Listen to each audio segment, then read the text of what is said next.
After 5 months of reconstruction, Interstate 40 officially reopened Saturday, March 1st, following severe damage caused by Hurricane Helene.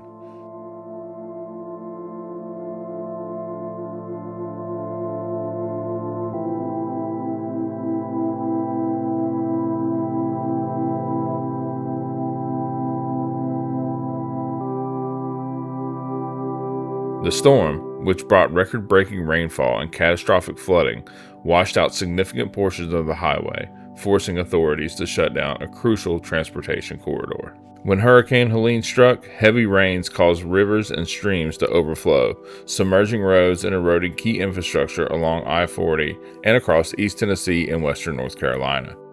Several bridges and roadway sections, and some entire towns, were severely damaged or completely destroyed, making travel and living impossible. Specifically, the closure of I-40 affected thousands of commuters, long-haul truckers, and local businesses that rely on the highway for transportation and commerce. With I-40 impassable, traffic was rerouted to Interstate 77 and Interstate 81, leading to increased congestion and longer travel times. The added strain on these highways led to delays for commercial and personal vehicles, creating a ripple effect throughout the region. Just inside Haywood County, North Carolina, I-40 at the Tennessee line has been closed, and it will be for the foreseeable future. An almost 3-mile stretch of I-40 eastbound has been washed away in multiple areas. Chunks of roadway that used to be part of the interstate, now on the banks or in the Pigeon River. North Carolina DOT does not have an estimated time for this road to be cleared and repaired, but one thing is for sure, I-40 will be closed for months or longer before it is back open, how it was before Helene. Reporting over Haywood County, North Carolina, I'm Jarrett McDarris. Newfound Gap Road in Great Smoky Mountains National Park also saw an increase as travelers sought alternative ways through the mountains. However, commercial vehicles are strictly prohibited from using this scenic winding road, and park rangers have been busy enforcing this restriction. Despite warnings, a few trucks managed to slip through, only to become stuck on the steep, narrow roadway. Park officials issued strong warnings, threatening $5,000 fines for any commercial vehicles attempting to make the trip. Despite the best efforts of hardworking men and women on the ground, recovery efforts have been slow. We've traveled to Hartford, Tennessee on a couple occasions since the storm to deliver supplies, food, and just in general help out in the recovery efforts. Hartford is an outdoor sport hub that sits close to the compromised section of I-40, and nearly every business in the town was severely impacted, but most were almost a complete loss. Watching this community band together was a sight to behold. Most of them had lost everything, but they were optimistic that through hard work, they were going to build Hartford back better. We have some pizzas that we were going to drop off. We were from Sevier. Look, me and her like, what? Okay. Sevier County Domino's, the franchisee there donated them. We're so hungry.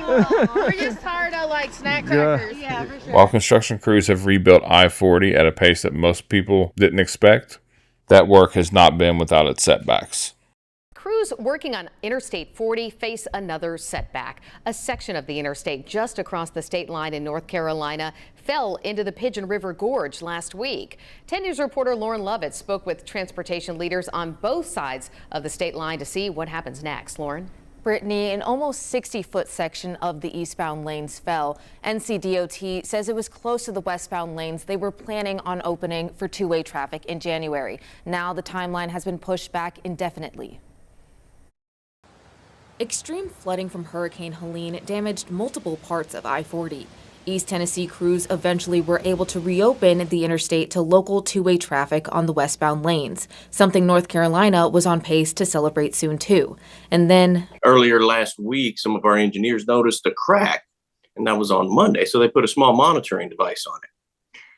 By Thursday, that device and that entire 60-foot section was gone.